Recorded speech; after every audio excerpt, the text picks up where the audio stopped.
Hello guys, Assalamualaikum. Welcome back to the segment. Apa khabar guys? Saya harap anda semua dalam keadaan sihat, dan kepada siapa yang masih lagi belum subscribe, saya harap anda boleh tekan butang subscribe, dan kepada siapa yang dah subscribe, thank you so much guys for subscribing. Okay guys, malam ni sebelum kita mulakan kita punya show pada malam ni, saya just nak remind kepada anda yang kita dah available di Spotify dan juga di Apple Podcast. Anda boleh cari The Segment Markas Puaka.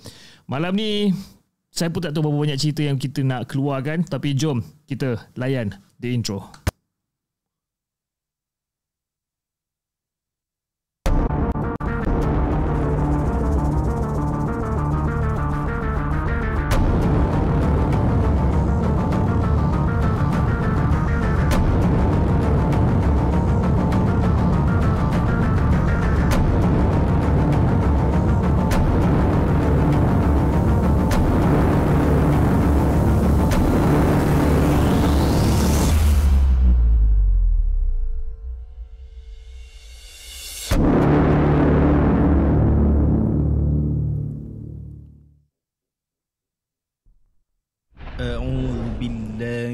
الشيطان الرجيم بسم الله الرحمن الرحيم لو أنزلنا هذا القرآن على جبل لرأيته خاشعا متصدعا من خشية الله وتلك الأمثال نضربها للناس لعلهم يتفكرون صدق الله العظيم.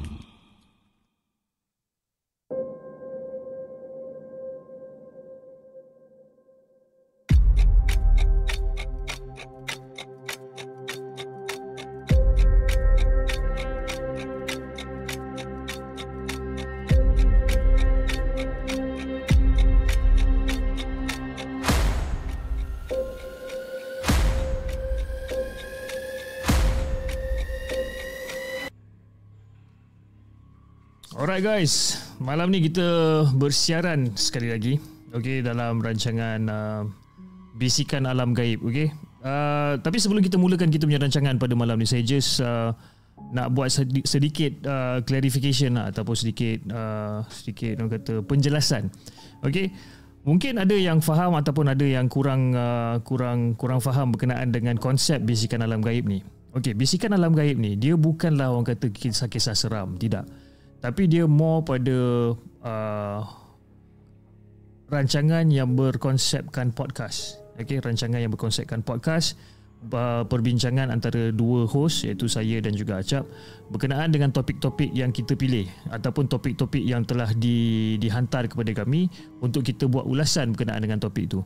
Dan ada juga penonton-penonton ataupun viewers, tak kisahlah di saluran TikTok ataupun di saluran Merah, di mana diorang cakap macam, ya Hafiz dengan Acap ni macam ya je kan, macam pada tahu je korang ni kan.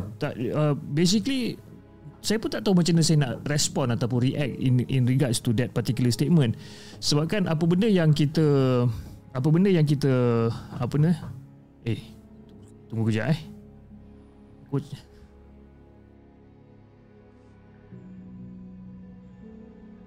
Okay guys, tunggu kejap guys kita belum start rancangan lagi, dia dah ada gangguan. Sekejap tunggu kejap.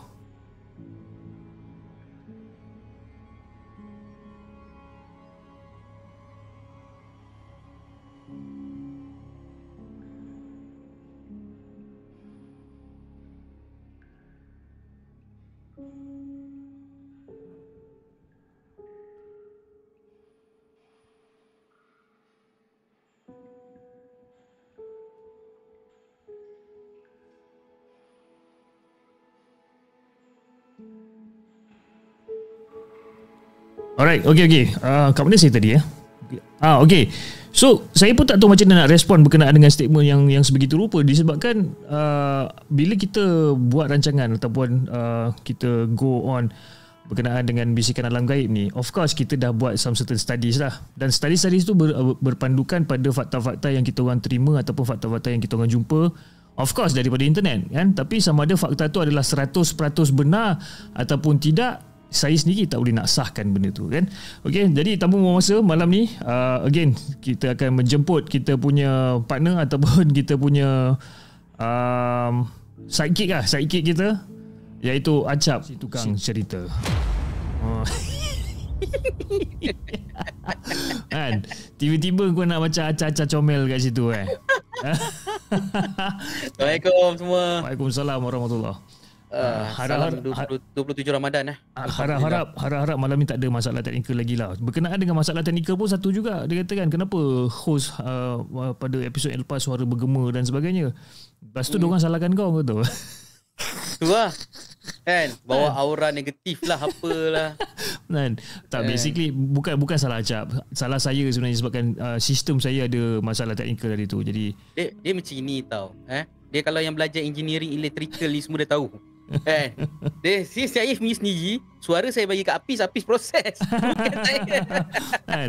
Apis proses, lepas tu Apis proses tak apa-apa kan. Itu yang jahanam tu. Itu yang Apis betul kan. Okay, so Acap, malam ni apa topik yang kau ada malam ni Acap? Sebab selalunya topik aku yang keluarkan. So malam ni kau yang keluarkan topik pula. Apa topik yang kita ada pada malam ni Acap? Dia sebenarnya topik ni kan, kalau cerita daripada petang tadi lah, Apis duk tanya aku kan, apa Acap topik kita nak borak malam ni? Aku dah cakap, dia tanya lagi topik apa kan. Nak mula pun dah tanya lagi. Okay, topik kita malam ni kita nak berbincang pasal pocong. Pocong Pocong is the one of the populous hantu in Malaysia, and bukan sahaja dekat Malaysia tapi dia meliputi Nusantara. Kenapa kau cakap dia meliputi Nusantara pula? Adakah dia asal usul dia bukannya daripada Malaysia ataupun macam mana? Bukan daripada Malaysia bro. Asal usul dia bukan Malaysia? Asal usul dia, kepercayaan ni datang dia daripada tradisi orang Jawa. Ui, tradisi orang Jawa. Ya, tradisi orang Jawa. Dulunya orang Jawa ni kan Hindu. Okey. Hindu. So Hindu ni, sebelum Hindu dia orang ni pagan. Dia orang ni percaya pada semangat-semangat. Apa orang kata? Oh ya, datuk nenek moyang kita dulu-dulu sebelum ada datangnya agama ke Nusantara ni kan. Dia orang percaya kepada semangat-semangat hutan, semangat-semangat. Yelah ni semangat-semangat, ya Allah semangat. Gitu semualah.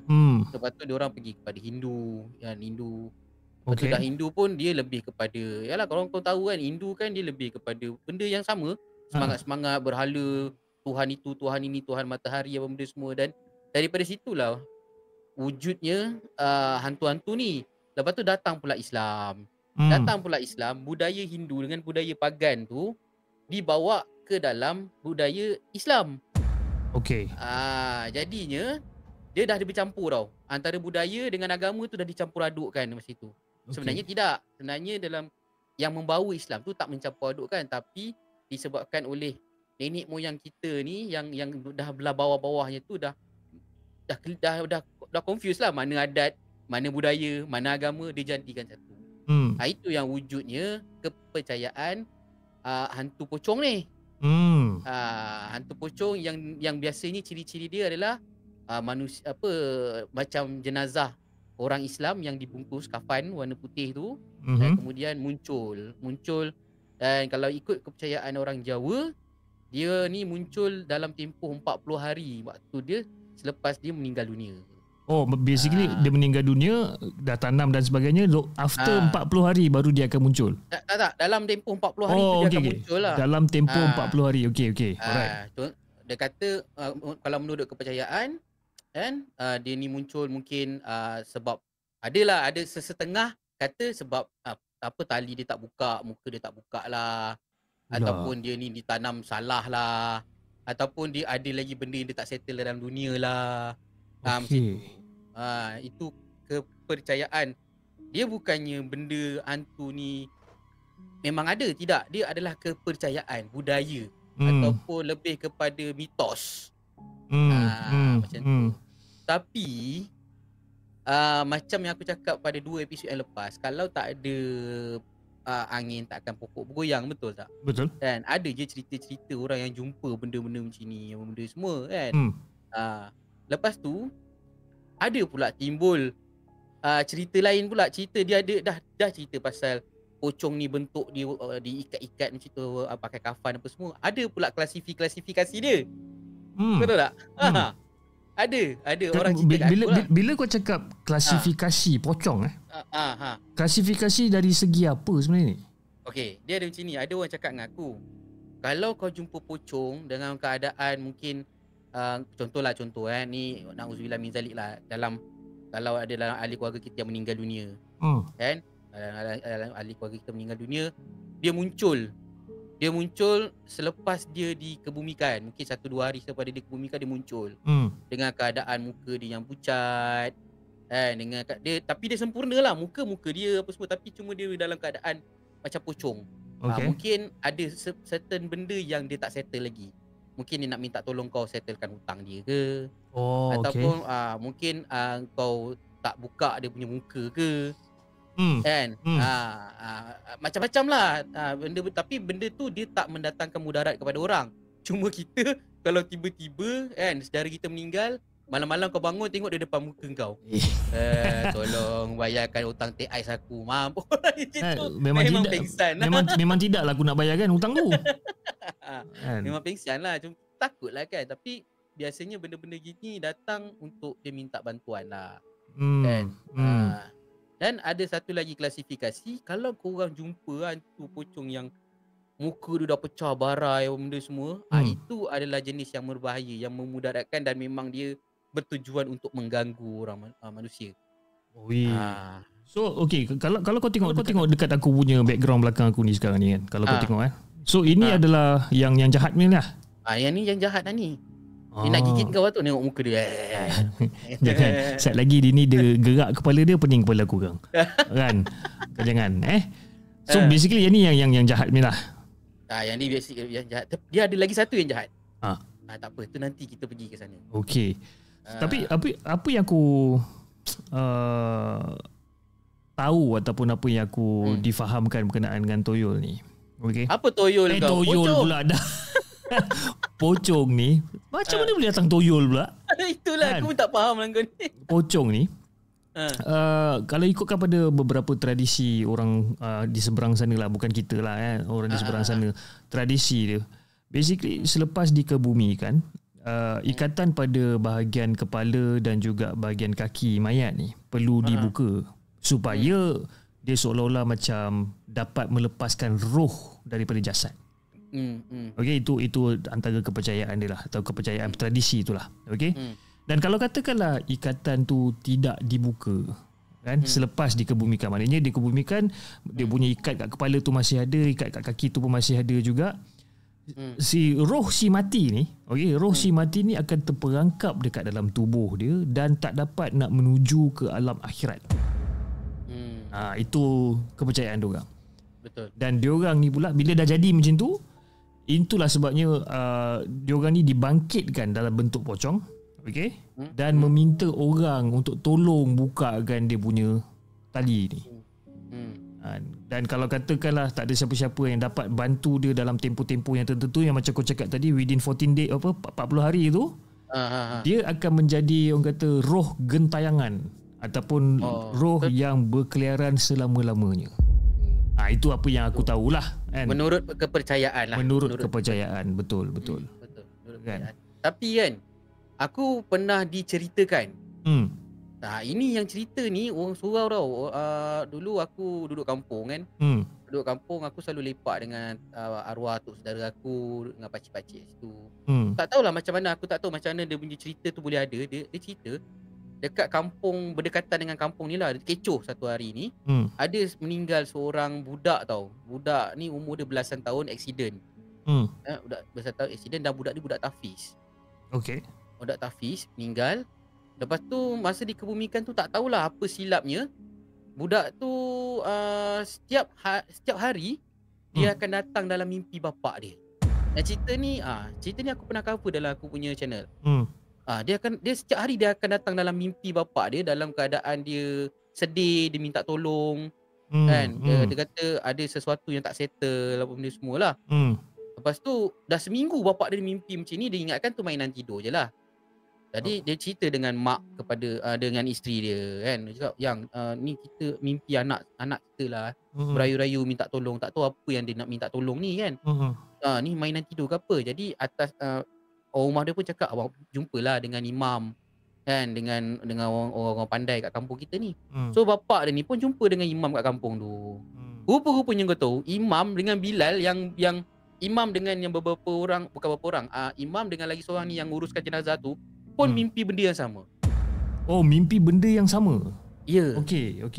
Mimpi yang sama. Dia kata, pakcik mimpi macam itu ke? Saya pun mimpi macam ni. Dah seminggu pakcik.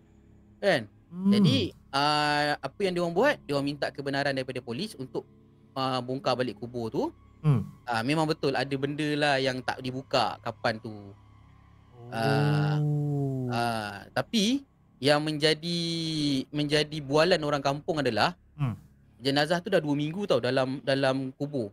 Tapi keadaan jenazah tu masih utuh. Orang kata masih cantik. Jenazahnya tu masih bau wangi. Masih macam baru dikebumikan. Faham. Tapi itu adalah jenazah budak tahfiz lah. Budak yang hafiz Quran lah.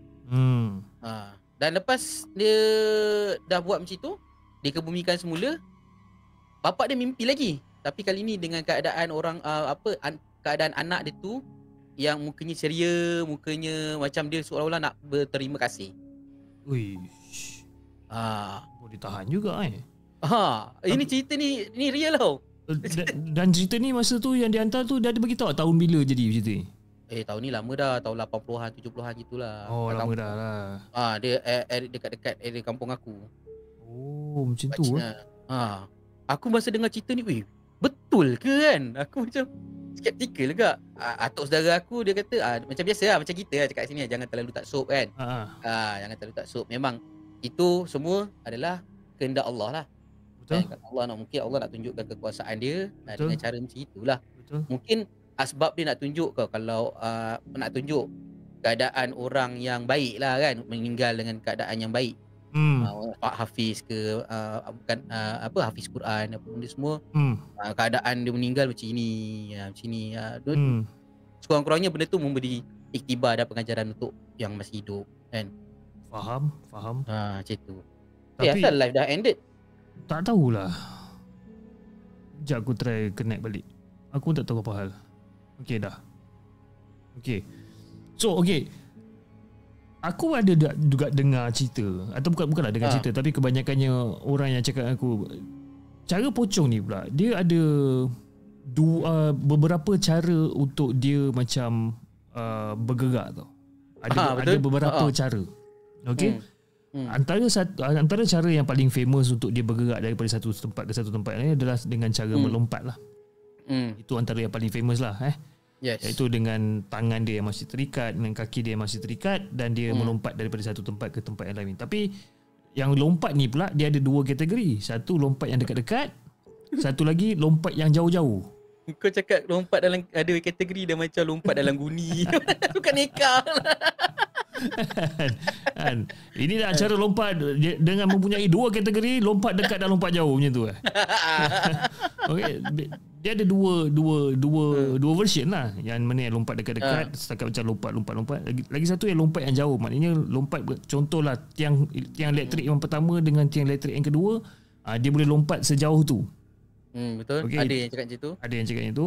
Dan ada juga yang cakap benda ni macam melayang-layang di udara.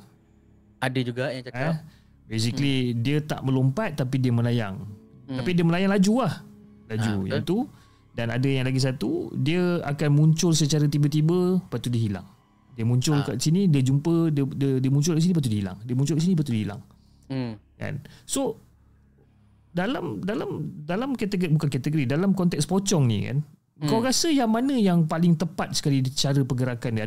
Adakah pergerakan yang lompat yang kecil-kecil ni ke, lompat yang besar-besar tu ke, macam mana? Aku tak tahu nak cakap macam ni. Kau punya cara cakap tu kelakar. Mana yang satu yang paling tepat pergerakan dia kan? Mana satu paling tepat pergerakan dia kan? Supaya kita tak kena scam lah kan? Okay, dia ada lagi satu tau. Kau lupa. Ada juga yang cerita dia berguling-guling. Yes. Berguling. Dia berguling, dia buat side roll. Orang kata kalau pocong tu melompat, kira kau okey lagi untuk menyelamatkan diri lah. Tapi kalau the moment dia jatuhkan badan dia dan dia cuba untuk bergolek, itu kalau bergolek lagi laju kan. Abang Jo masuk-masuk dengan pocong kecut perut. Abang Jo si Pelipo Lara. Terima kasih Abang Jo kerana sudi untuk hadir dalam live kita orang pada malam ni.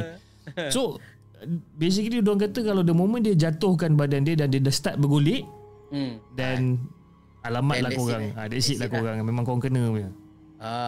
Kan. Tapi aku pernah ada pengalaman tau. Aku tak tahulah sama ada tu pocong ke atau apa. Aku masa tu jalan nak pergi Mersing, lalu jalan Jemaluang. Ui, jalan Jemaluang kau? Aku lalu jalan Jemaluang. Aku pergi berlima. So dalam kereta tu aku duduk, aku jadi co-driver, ada seorang driver aku dan 3 orang staff aku kat belakang. Masa tu kita nak buat kerja lah dekat Mersing. So sampai kat jalan Jemaluang tu, betul-betul lepas daripada dengan kubu Jepun tu kan.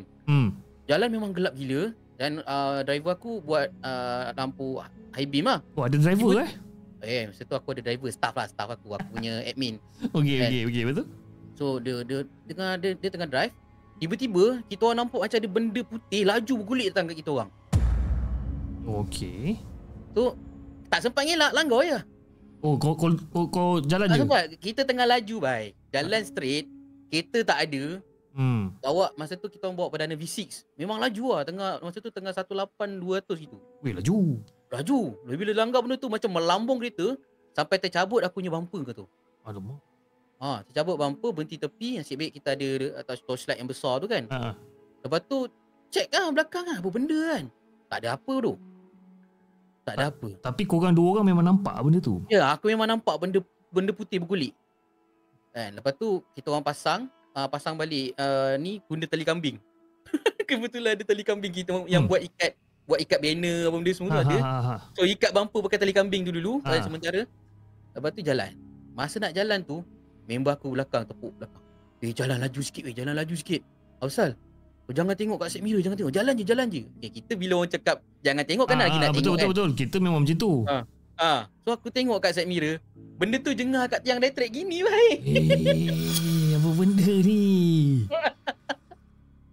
Ui, dia jengah macam tu So tapi aku tak nampak muka dia apa. Aku cuma dia benda putih macam itulah. Aku tak pastilah benda tu pocong ke apa, tapi aku nampak benda putih dekat tepi tiang elektrik gini. Lepas tu aku cakap dengan aku panggil aku punya staff tu nama Boy kan. Boy laju.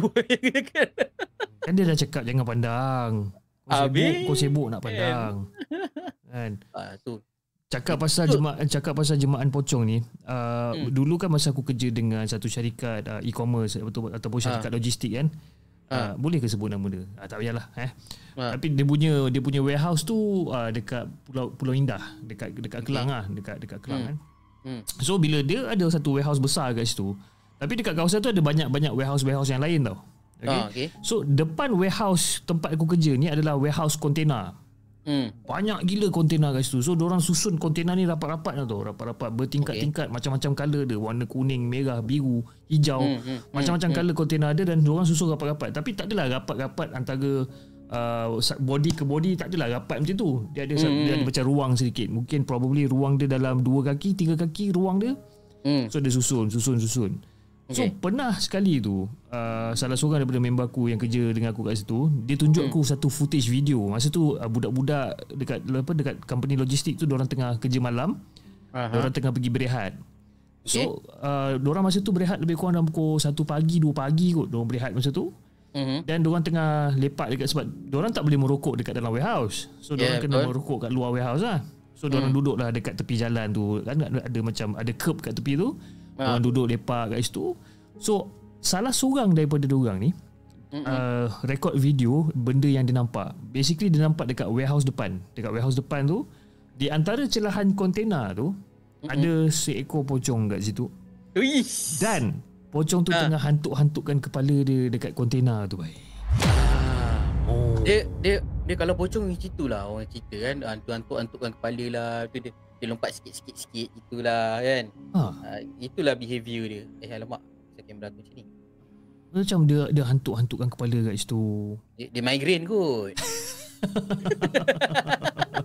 Kan? Banyak sangat kontainer kat sini, migraine. Kan? Dia hantuk-hantuk. Jadi budak tu terus dia dah settle isap ukut dia, terus masuk lah. Dan dia tak datang kerja beberapa hari, dia tak datang kerja sebabkan dia demam teruk masa tu. Demam teruk. Even kat tempat kerja aku sekarang ni pun diorang ada cerita juga yang ada benda ni. Tapi dia bukan jelmaan pocong lah, tapi dia sesuatu selain daripada pocong lah. Kan?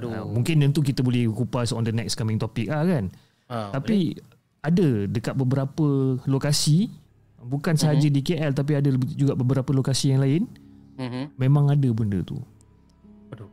Yang orang yang cakap ni pula adalah staff-staff yang kerja lama kat situ, yang kerja dah 20 tahun, 30 tahun, 20 tahun, 25 tahun, 23 tahun kat situ kan. So diorang cerita sebab diorang basically aku channel The Segment keluar dekat FYP diorang. Lepas tu diorang tanya Cik Afi ada buat content creator kan. Ada Cik Afi ada buat cerita tu ada. Lepas tu diorang buka cerita tu. So dia cerita dekat some certain station ni ataupun some certain lokasi ni ada makhluk-makhluk yang tak sepatutnya berada kat situ lah. Tapi bila diorang selidik, so basically tempat tu adalah laluan juga. Laluan kan. Yelah dulu kan dia nak buat rail apa benda semua kan, ada hutan apa semua kan. Lepas tu dia siap bagi tahu aku lagi, kata kalau ni waktu malam kalau boleh jangan pergi dekat tempat-tempat yang kat sini kan. Silap-silap memang jumpa kata. Kau cuba minta izin dengan dia orang, kita buat podcast kat situ. Jangan. Jangan. Aku tak berani kan. Aku tak berani. Okay. Betul. Kau nak tahu tak? Pocong ni sebenarnya kan dia pemalu tau. Asal pula? Sebab kalau ikut fakta kat sini ni, yang aku baca ni dia kata pocong ni dia tak muncul dekat kawasan orang ramai. Betul juga kan. Dia akan muncul kalau orang yang dia nak kacau tu sorang-sorang kan. Nanti kalau tiba-tiba kau jalan seorang, tiba-tiba kau caca ada 3 orang, dia akan lari. Tapi betul jugalah kau apa benda yang kau cakap, sebab kebanyakannya cerita-cerita yang kita dengar pun antara 1 atau 2 orang je yang nampak benda tu. Dalam penceritaan tu mungkin dia sorang-sorang ataupun dia dengan kawan dia, tapi mungkin kawan dia tak nampak, dia seorang je yang nampak. Betul dia juga. Tak pernah terfikir juga aku yang dia tu macam pemalu pula. Kan? Lepas tu kalau kau kena kejar dengan dia, tips dia apa? Lari zigzag. Dah macam babi hutan pula aku tengok. Itulah pasal. Lari zigzag. Lari zigzag. Itu kalau katakan yang jenis yang melompat kecil-kecil ni. Habis kalau kena yang pocong yang melayang ke ataupun yang guling-guling ke, teleport kan. Kau tengah lari, dia teleport, tiba-tiba depan kau. Itu nak zigzag benda. Aku rasa itu kan zigzag lagi. Kau dah jadi zzz kat situ je. Kan. Tapi jangan kita pala tahu sangat, nanti orang marah. Apa yang nak pala taunya? Ni aduh susah macam tu kan. Geram kan. Okey. Now soalan aku yang seterusnya. Okey, apa? Dekat mana lokasi-lokasi pocong ni selalu muncul? Susah nak cakap, banyak tempat.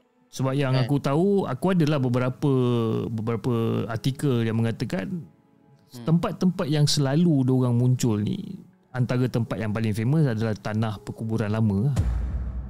Tu satu lah. Tanah perkuburan lama, rumah kosong, rumah tinggal, lepas tu hutan kan, ataupun kawasan orang kata tapak bekas pembunuhan ataupun kemalangan. Diorang memang sentiasa ataupun akan muncul dekat situ. Aku kadang-kadang macam fikir balik, kawasan rumah aku ni pun hutannya banyak kan. Lepas tu tempat yang tempat Altan Tuya kena pun dekat sini juga. Kejap lagi keluar pocong Altan Tuya, tolong. Jangan.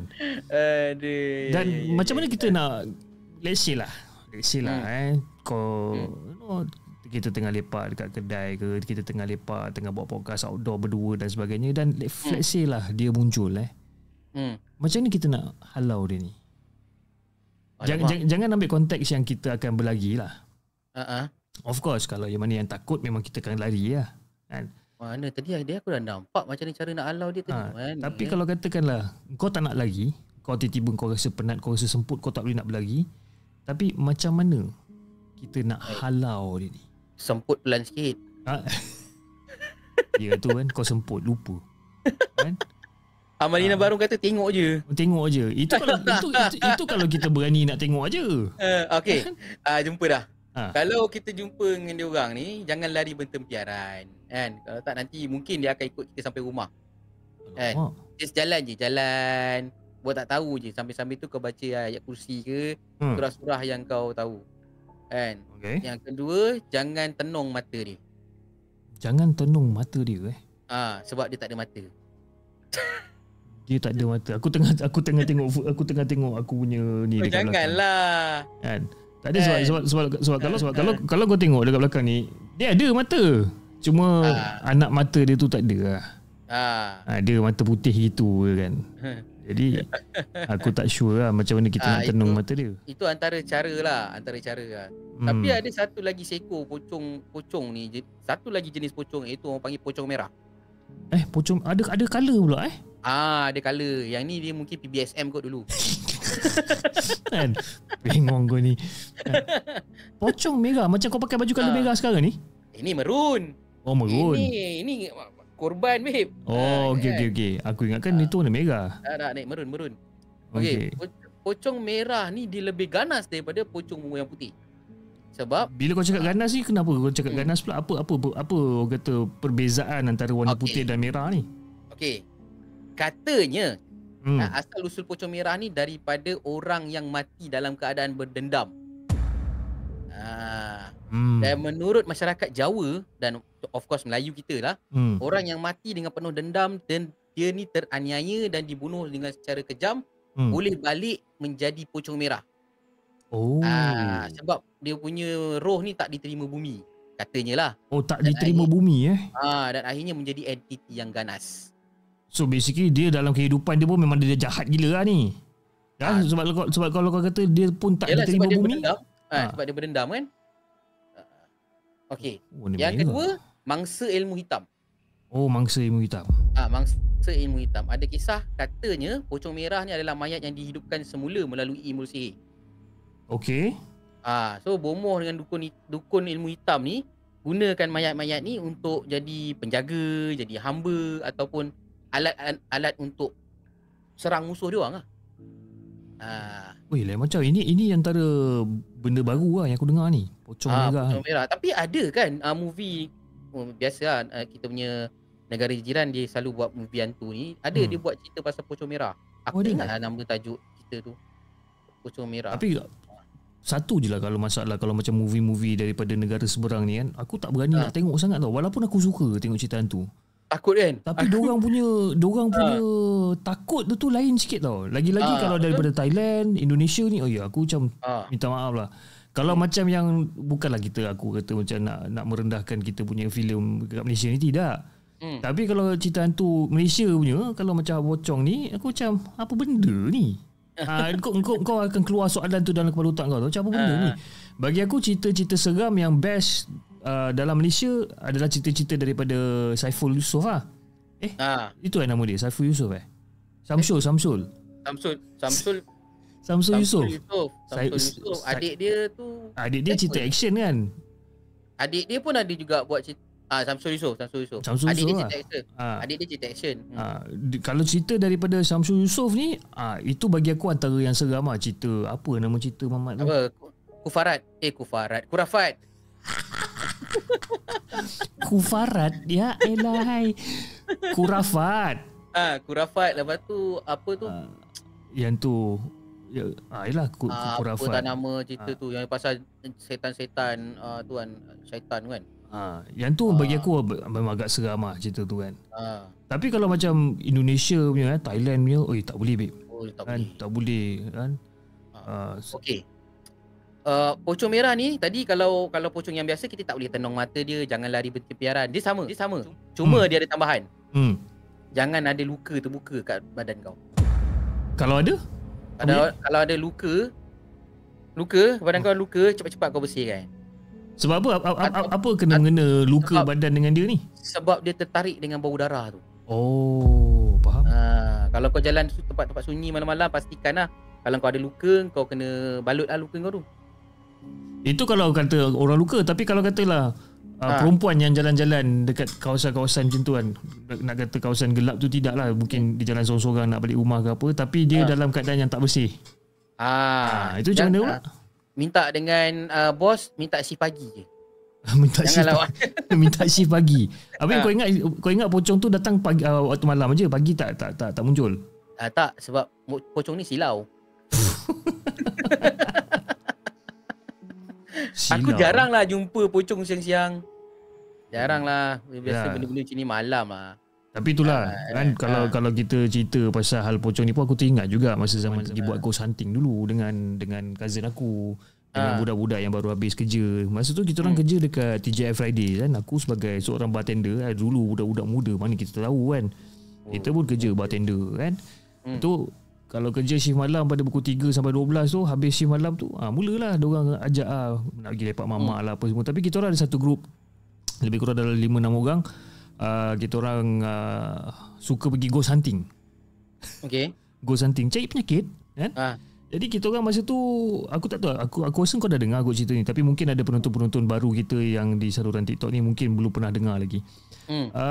Masa tu nak pergi ghost hunting dan kita orang decided untuk pergi ke Taman Tasik Permaisuri Ceras. Okay.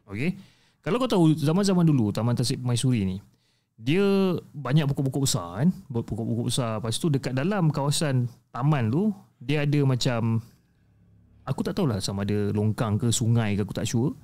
Tapi dia ada jambatan juga kat situ. Maknanya dia ada tempat walkway orang berjalan kaki. Tengah-tengah tu macam sungai. So kalau katakan kau jalan sebelah sini, and then kau kena naik jambatan tu untuk patah balik kan. Tapi bila kau jalan dekat bahagian kanan ni, sebelah kanan kau ni dia kira macam banyak pokok-pokok belah-belah kanan ni banyak pokok-pokok, belah kiri kau nampak macam parking semua kan. So ada satu kawasan dekat belah kanan ni, dia ada 2 batang pokok yang berbentuk macam ni tau. Maknanya dia macam ada arch macam tu kan. Dia macam ada arch. So kita orang pun masuklah dalam tu. So bila masuk dalam tu, masa tu dalam pukul 12 lebih, pukul 1 pagi lebih kurang lah. So bila masuk dalam tu, the moment kau masuk, kau akan nampak satu padang yang sangat luas dekat kawasan tu Padang yang luas, tapi padang tu dia macam ada bukit sedikit. Okay? Dia ada bukit. Lepas tu aku masih ingat lagi nama budak ni. Nama budak ni Alif nama dia. Alif lah orang panggil. Si Alif ni pula dia budak Jawa kan. Dia memang pure Jawa punya.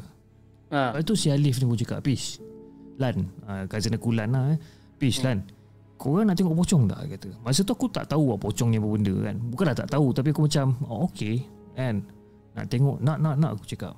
Okay, apa kata kita duduk dekat sini kan. Masa tu lebih kurang dalam 5-6 orang lah. 5-6 orang. Kita orang duduk dalam bulatan tau. Duduk dalam satu bulatan. So si Alip ni dekat tengah-tengah. So kita orang keliling dia dalam bulatan. Lepas tu si Alip ni seluk poket dia, dia keluarkan satu kertas. Satu kertas tu dan dia dah start baca mantra tau.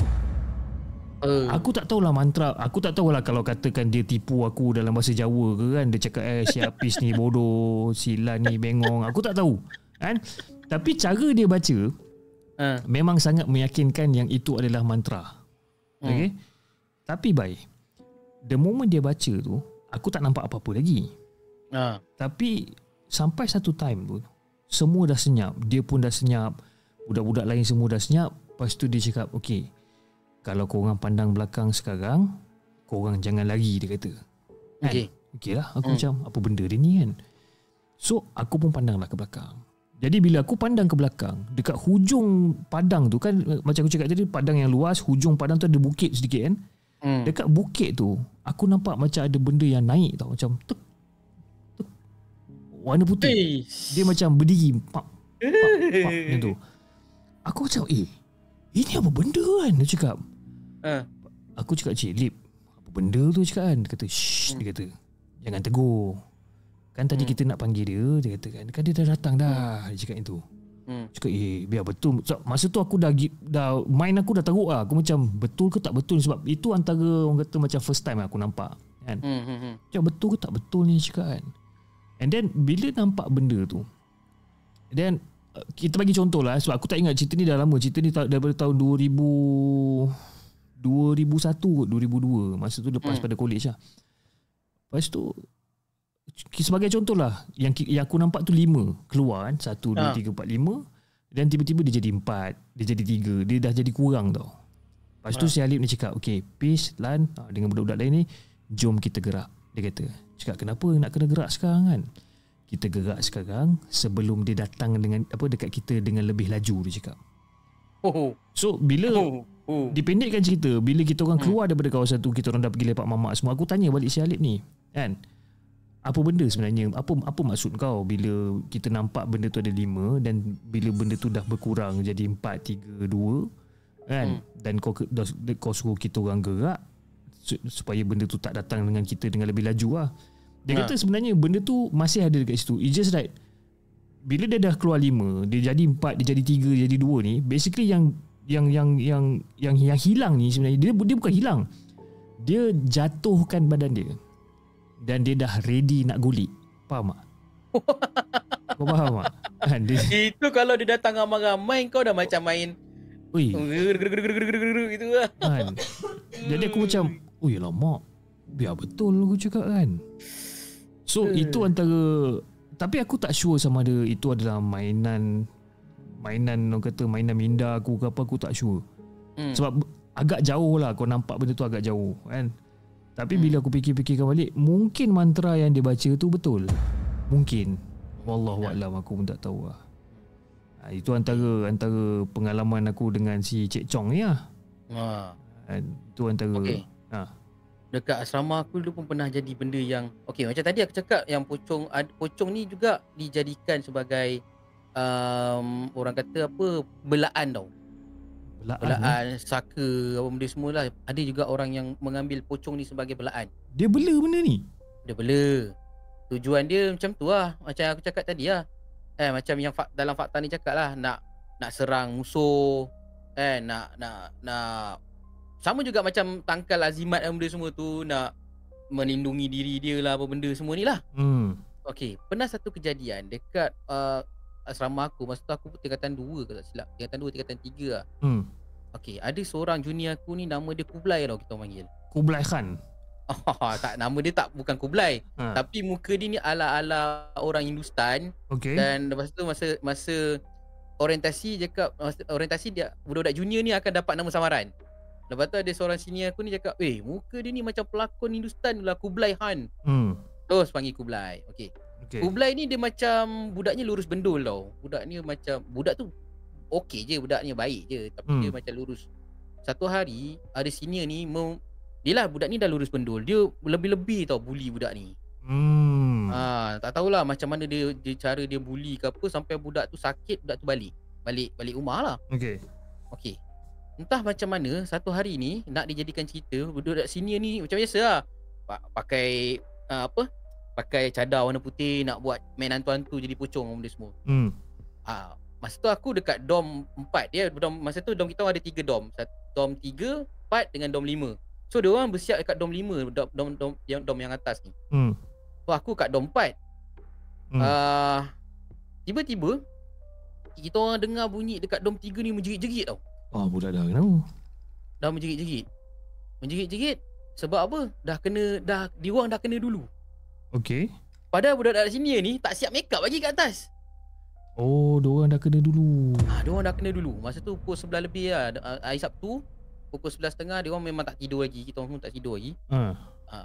Diorang dah kena dulu kat situ. So kita orang yang dekat dom 4 ni, ketua dom kita orang cakap, dah korang jangan nak mana-mana nak keluar daripada dom, duduk je dalam dom, tidur. Semua tidur. Tutup lampu. Tidur, tutup lampu. Tiba-tiba kan, lebih kurang dalam setengah jam macam tu, aku dah lena lah masa tu. Tiba-tiba aku masa tu satu katil double decker dicantum 2, so jadi 4 katil. Aku tidur tengah-tengah, katil belah atas. Tiba-tiba member sebelah aku ni, kita orang panggil dia Berg tau. Tiba-tiba dia macam menggigil-gigil. Dia menggigil-gigil. Aku pun tak tahu apa benda dia baca. Lepas tu dia tepuk-tepuk aku. Aku pun pusing lah. Pusing cakap kau. Member aku ni, Berg ni, muka dia sejengkal je dengan si Poch ni lah. Oh ya, sejengkal ke? Sejengkal je muka dia dengan si pocong ni. Wish. Dan aku masa tu dengan si Berg ni, memang nampak muka dia macam terbakar bai. Kau nampak? Aku nampak.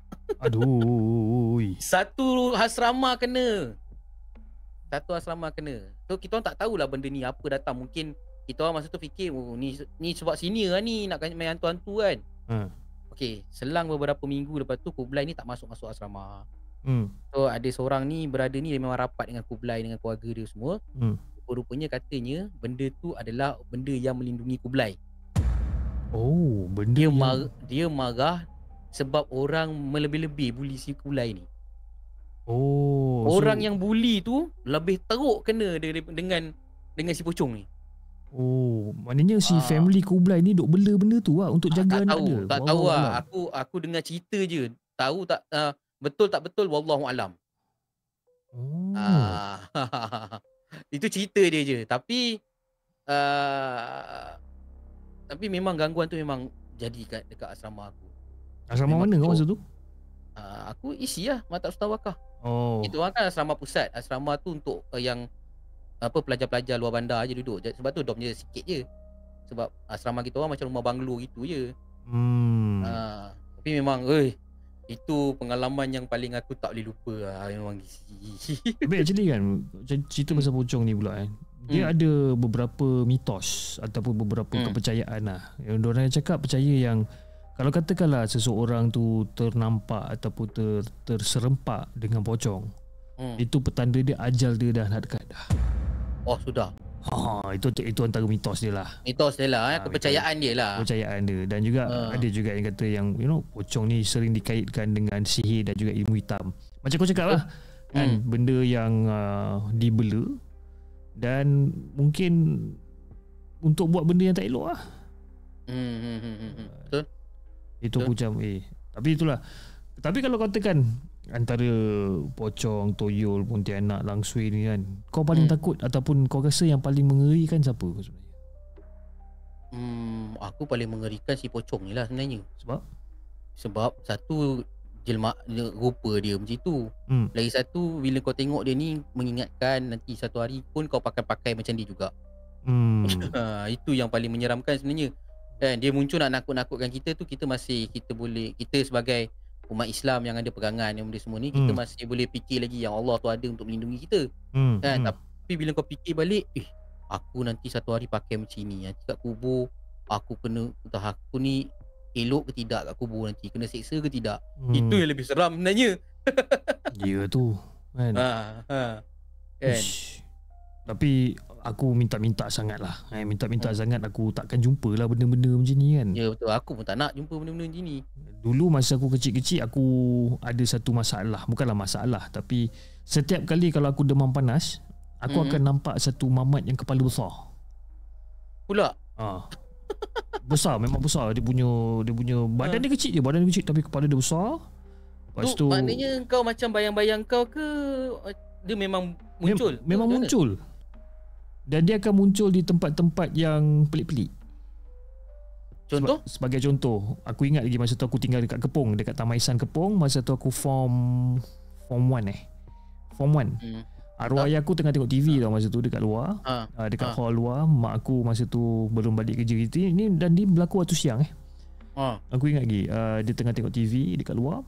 Dan mak aku belum sampai rumah lagi lah. Bapak aku dah sampai, dia belum sampai. Dan aku tak sihat masa tu dan aku tidur dalam bilik. Dan aku tidur biasalah, zaman-zaman tu rumah dekat Kepong pun bilik tak banyak kan. Tak silap aku dia ada 3 bilik. Satu bilik bapak aku dah buat bilik komputer, satu bilik dia, satu bilik kakak aku. Aku ni pula jenis yang tak ada bilik, aku kena kongsi dengan kakak aku lah. Tapi kakak aku ni pula punya kedek tau. Kedek dia macam mana, dia tak bagi aku naik tidur dekat katil dia lah. Itu ini kan. Macam okey lah, tak kisah lah. Kau tak bagi aku naik ke apa, tak bagi naik katil, tak apalah, aku bentang lah Toto. Aku bentang Toto, aku baring aku tidur. Aku tidur sebab kan badan tak sihat kan.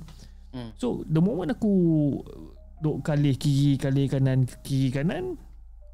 dan aku nampak macam ada sesuatu ataupun ada seseorang dekat bawah katil. Bawah katil yang tengah baring dekat bawah katil.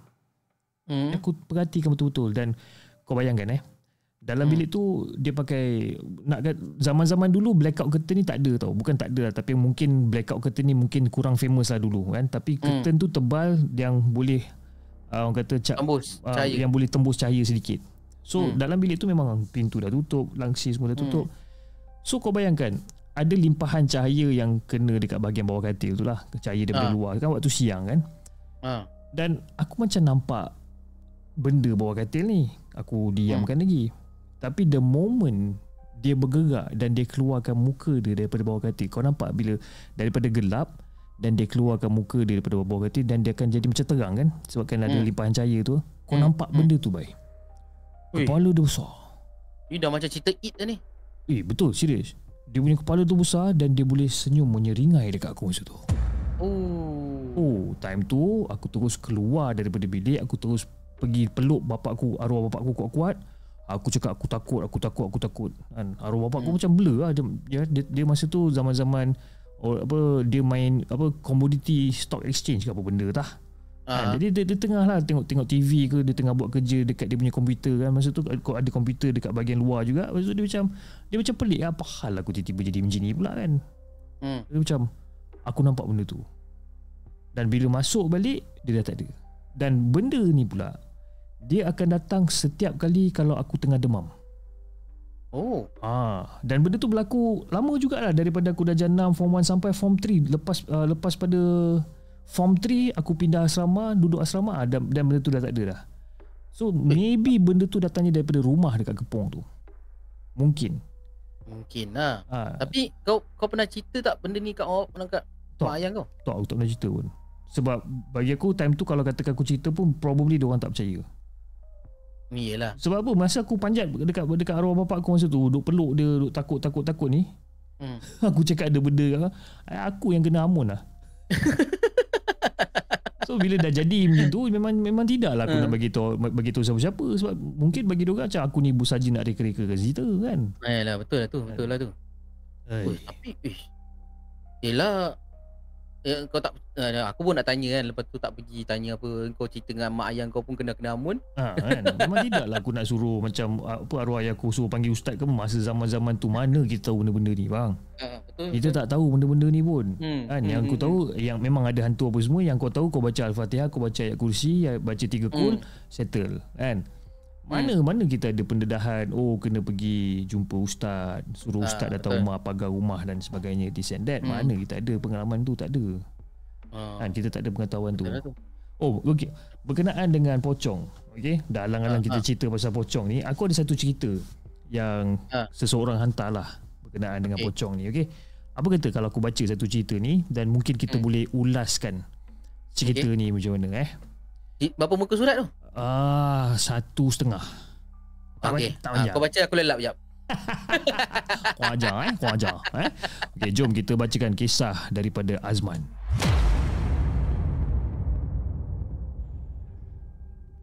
Lagu kena tukar. Assalamualaikum kepada Hafiz dan juga kepada semua penonton Markas Puaka. Waalaikumsalam warahmatullahi. Okey Fiz, aku masih ingat lagi kejadian seram yang berlaku dekat kampung aku beberapa tahun lepas. Masa tu aku baru je habis sekolah menengah dan aku selalu sangat bantu Pak Long dekat kebun getah. Dan kebun getah ni pula agak jauh daripada rumah-rumah ataupun agak jauh daripada kawasan perumahan lah. Dan dikelilingi dengan pokok-pokok besar.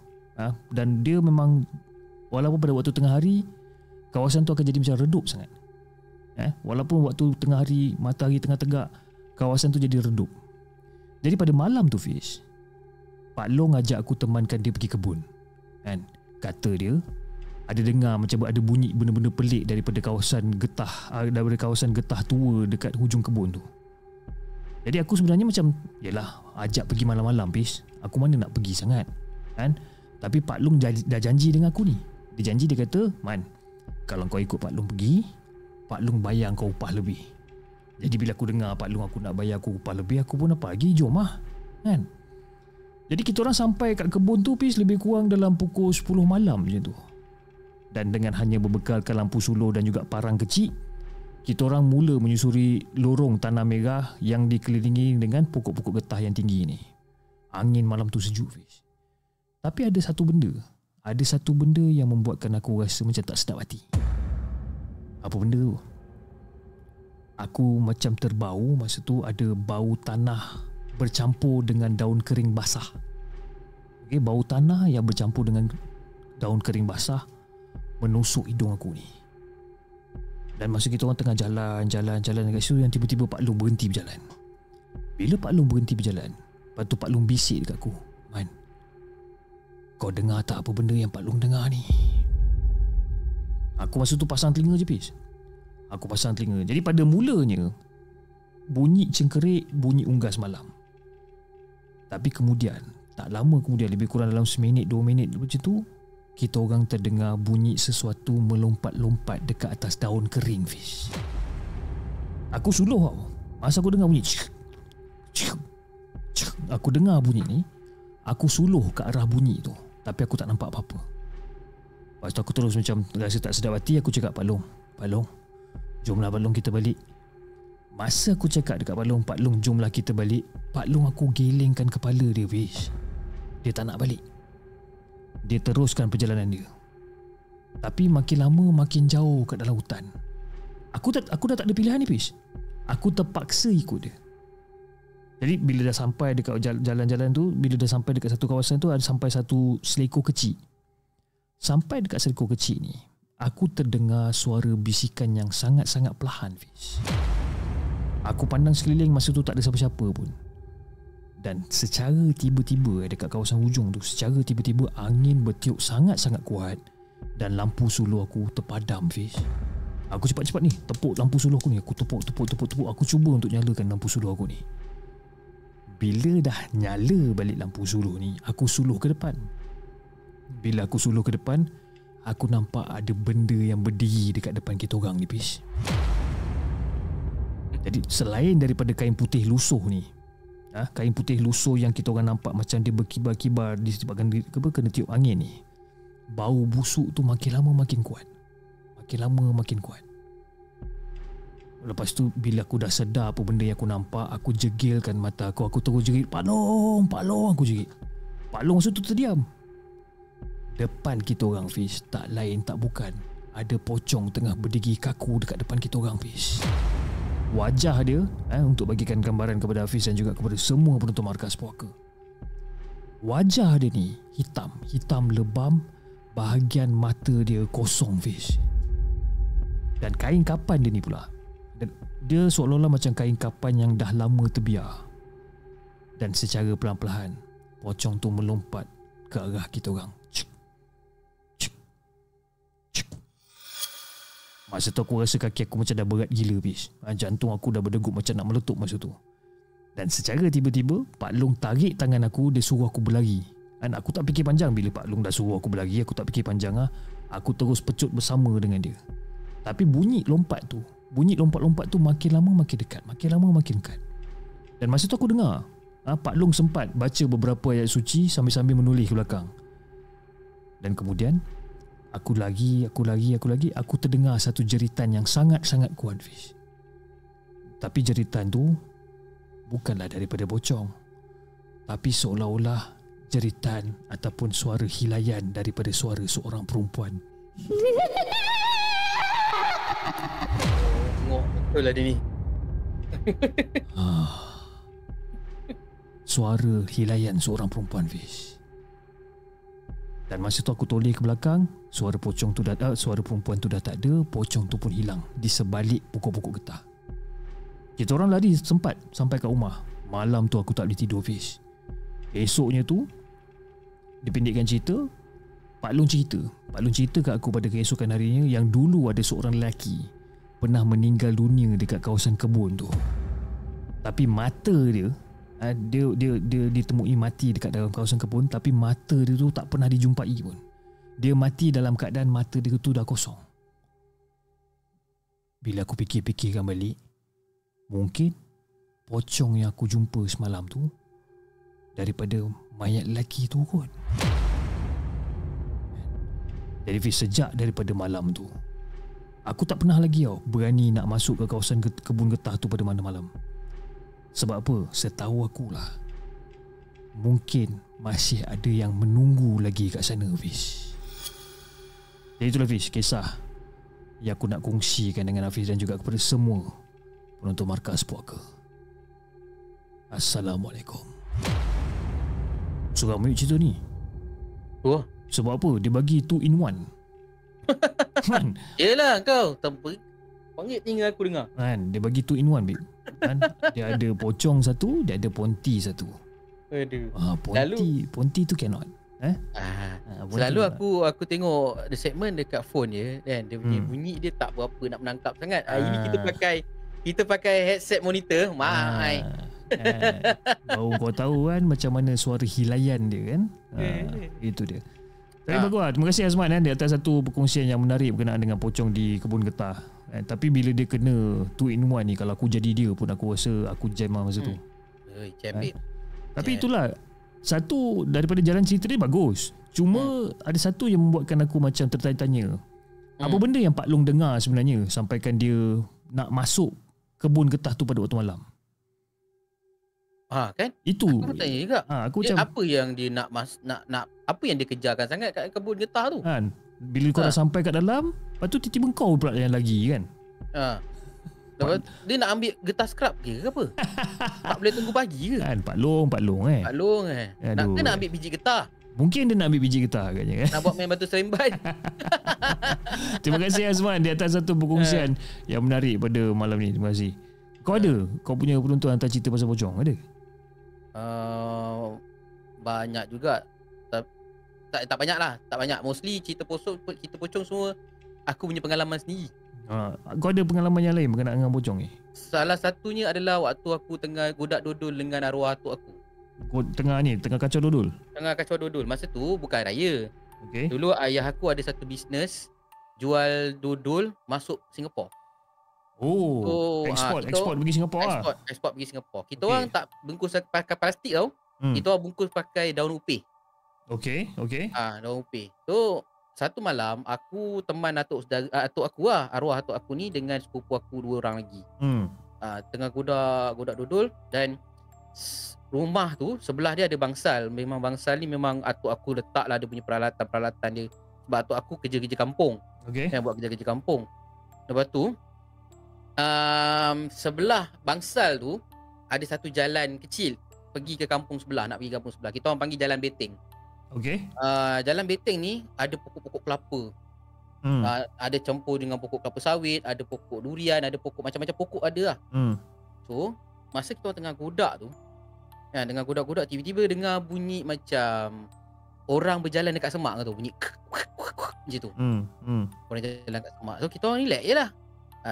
Sambil ganti-ganti godak tu kan. Kejap abang saudara aku, kejap adik saudara aku, kejap aku.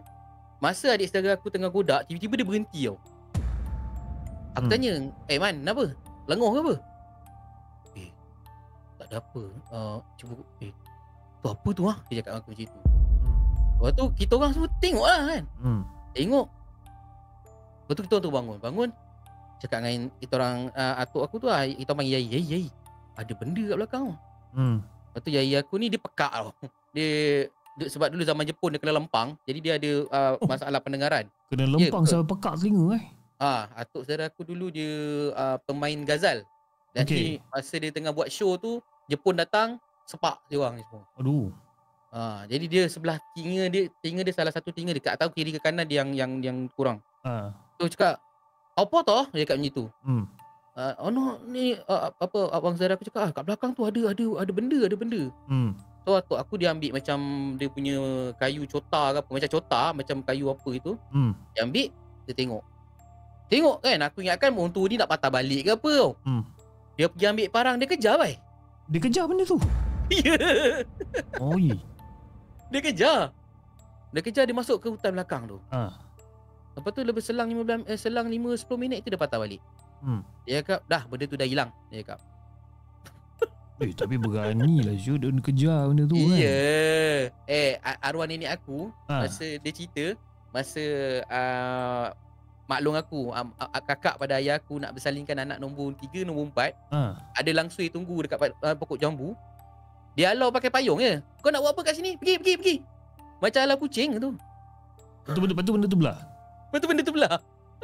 Tapi tu lah orang-orang lama kan. Orang-orang lama selalu macam tu Dia jenis macam cakap, dia tak peduli kau siapa kan. Dia rasa dia nak rembat, dia rembat je. Lepas tu itu yang aku dapat tips kalau ada. Masa dulu lah kan kita bersalin dekat rumah. Kan petua-petua orang-orang lama dulu lah nak mengelakkan daripada gangguan-gangguan makhluk halus ni, letak, kalau boleh letak daun apa ni, pokok bidara.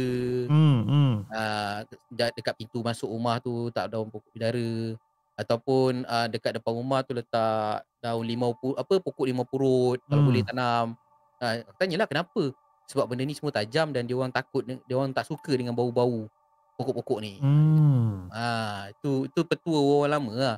Tapi mostly sekarang dah orang dah tak amalkan dah. Sebab kita dah bersalin kat hospital apa semua kan. Betul. Tapi rumah aku ada satu pokok bidara Arab. Oh ada? Ada. Itu daripada tuan rumah lama ke kau tanam? Aku punya subscriber bagi. Oh ya ke? Dia jual pokok tu. Ha. Ada. Selalu kalau aku live dia ada. Dia punya apa nama dia punya TikTok dia. Boleh lah, ada satu pokok tu harga RM25 anak pokok dia.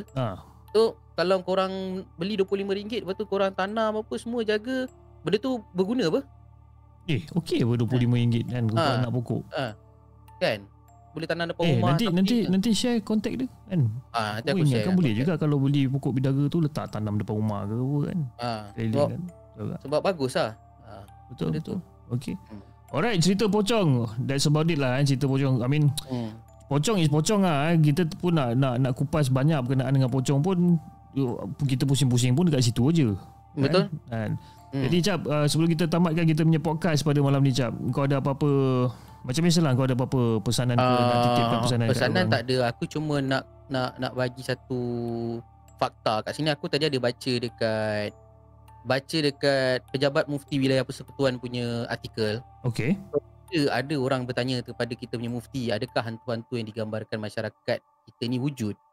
Jadi banyaklah dalil-dalil yang dikeluarkan oleh mufti kita ni. Contohnya macam surah Al-A'raf, yang bermaksud sesungguhnya syaitan dan kaumnya melihat kamu dengan keadaan yang kamu tidak dapat melihat mereka. Okey. Lepas tu dia pun ulaslah mengikut kitab-kitab para ulama yang dulu. Cuma aku nak highlightkan kat sini satu je. Mana tadi yang ni, Syekh Muhammad Al-Shibli, daripada yang ni kita boleh rujuk kepada kitab Ahkam Al-Marjan fi Gharaib Al-Akhbar wal Ahkam Al-Jan halaman 21. Dia kata, Syekh Muhammad Al-Shibli kata, tidak syak lagi bahawa jin dan syaitan mampu untuk berubah bentuk, sama ada bentuk manusia atau haiwan. Okey. Seperti mana syaitan menyerupai Suraqah bin Malik bin Ja'sham dan mendatangi kaum musyrikin Quraisy ketika mereka mau keluar ke medan Badar. Okey. Maknanya syaitan, jin ni memang boleh merubah mengikut apa saja bentuk yang dia rasakan boleh mengganggu ataupun nak menghasut kita. Benda yang boleh menggugat kita lah. Ya, menggugat kita. So diorang ni kira boleh dikatakan macam shape shifter lah lebih kurang. Yes. Diorang boleh ubah menjadi apa lah. Dan Nabi Muhammad SAW pun bersabda, merujuk riwayat Abu Daud, Nabi cakap pendek je, la ghul. Maksudnya tiada ghul. Ghul ni dalam bahasa Arab maksudnya hantu, raksasa, apa benda gitulah. Dia kata tak ada ghul. Maknanya hantu-hantu ni yang digambarkan oleh masyarakat macam Pontianak ke pocong ke apa ni, memang hakikatnya memang adalah penyerupaan daripada jin dan syaitan untuk menakut-nakutkan manusia je. Jadi aku rasa benda tu dah menjawab pada persoalan aku lah. Persoalan di mana kenapa dekat Malaysia je ada pocong dengan Pontianak, tapi dekat US, Australia tak ada. Disebabkan orang US, orang Australia, diorang tak tahu pun Pontianak dengan pocong ni rupanya macam mana. Kan? Jadi si setan-setan jin-jin ni semua pun, kalau diorang buat shape shifter pun, diorang akan berubah bentuk mengikut pada apa yang diorang percaya. Dracula, ada Annabelle, ada benda-benda tu lah kan. Jadi benda tu dah menjawab pada persoalan aku. Sebab kadang-kadang aku fikir juga, kenapa dekat Malaysia je ada Langsui, ada Toyol, ada Pontianak, ada Penanggal dan sebagainya, tapi dekat negara lain tak ada pun kan. Lepas tu banyaklah orang macam memomok-momokkan benda tu, cakap sebab diorang tak ada pasport lah, itulah inilah kan. Tapi bila kau dah bagi tahu pasal benda ni, mengatakan bahawa diorang ni boleh merubah bentuk diorang ni kepada apa saja yang diorang nak, selagi mana diorang boleh menggugat kita ataupun mengganggu kita, itulah yang diorang akan ubah. Dan kita pula dah berkemungkinan pocong Pontianak ni adalah lakaran daripada seseorang zaman-zaman dulu mengatakan itu adalah tu, tapi kita dah duk percaya benda tu. Dan jin dan syaitan ni diorang pun bijak juga, diorang pun tak adalah orang kata tak pandai, diorang pun pandai juga. Dan diorang tahu yang kita takut dengan benda-benda macam tu, jadi diorang ubahlah pada bentuk macam tu kan? Lagi satu nak diingatkan, yang diorang ni semua tak akan mendatangkan mudarat ataupun manfaat kepada kita pun kan. Diorang ni jadi syaitan, dan syaitan ni dia jadi hantu ni semata-mata nak menghasut kita je. Kalau korang dengar cerita macam dia dibunuh oleh Pontianak ke apa ke kan, macam tak logik kan. Tiba-tiba jumpa orang mati tenganga lah apa benda, Itu semua disebabkan oleh dosa dia sendirilah. Dia takut dengan dosa dia sendiri, mungkin dia terjatuh ke atau apa ke, ataupun dah sampai ajal dia Allah tarik macam itu je. Mungkin lah. Kalau mati dalam husnul khotimah, mungkin malaikat ada tarik lembut sikit.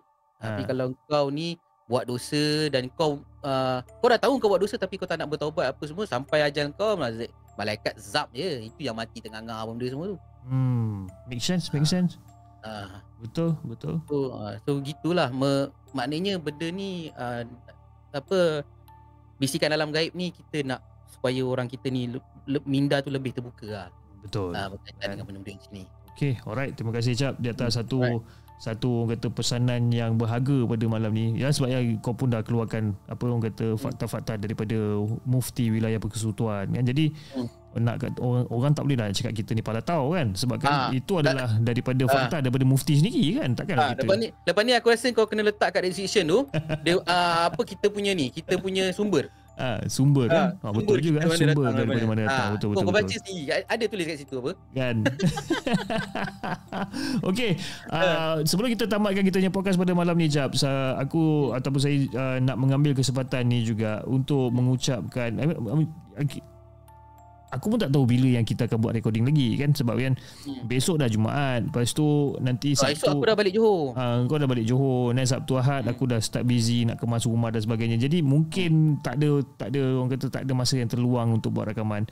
Jadi di kesempatan ni kami ingin mengucapkan selamat Hari Raya Aidilfitri, maaf zahir dan batin pada semua penonton-penonton ataupun semua peminat-peminat The Segment dan juga Acap Si Tukang Cerita. Jadi kita orang pun nak memohon maaf lah, memohon maaf kalau katakan sepanjang penlibatan kami dalam dunia content creating ni ada orang kata mengguris perasaan ataupun ada komen-komen yang kita orang reply, tapi kita orang reply dalam keadaan yang kurang enak untuk didengar ataupun kurang enak untuk dibaca kan, ataupun mungkin ada some certain komen yang kita orang tak reply pun kan. Jadi kita orang memohon maaf lah di atas kekilafan kita orang ni. Yang dan tentunya yang baik itu datangnya daripada Allah, dan yang buruk ni semuanya datang daripada kita lah guys. Jadi terima kasih juga kepada yang telah menyumbang melalui super sticker, super chat dan juga TikTok gift pada malam ni.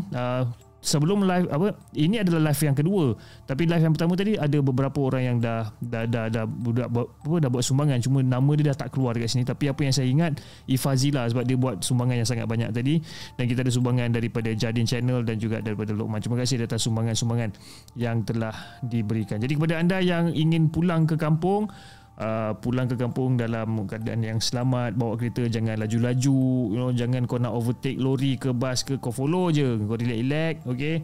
Yang mana fly dengan kapal terbang, insya-Allah korang akan sampai ke destinasi dengan selamat.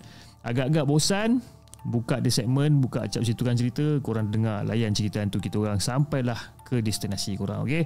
Jadi guys, jangan lupa untuk like, share dan subscribe channel kita orang, dan insya-Allah kita akan jumpa lagi on the next coming episode.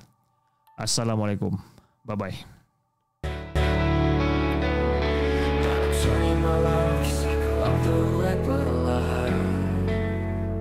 Tentang jiwa yang tersesat di jalan tak bertuan, di antara bayang-bayang dan bisikan angin malam, alam gaib menyapa, membuka tabir kelam.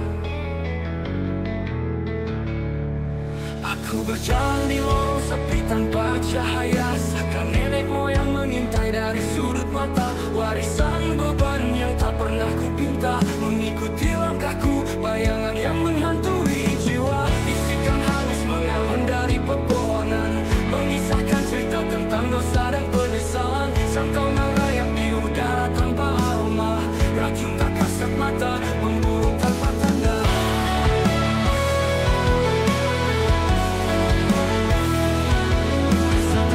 Terselimuti kabut misteri, amalan kita menjadi bagian dari tradisi. Orang-orang terperangkap dalam lingkaran ngeri, melakukan ritual yang membuat hati ngeri. Terperangkap antara dunia nyata dan maya, mencari jalan keluar dari kegelapan jiwa. Api neraka membara dalam setiap dosa, berusaha lari tapi celaka menghampiri juga. Anak muda tergiur oleh asa, menggadaikan nurani demi harta dan tahta. Tanpa sadar terjerat dalam jaring tipu daya, amalan jijik merusak jiwa dan raga.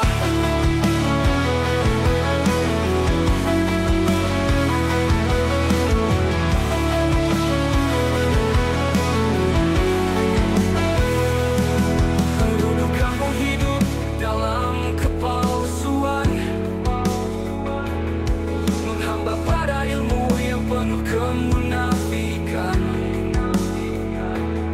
Mentera dilapaskan tanpa makna kebenaran, mengundang murka dari Tuhan semesta alam.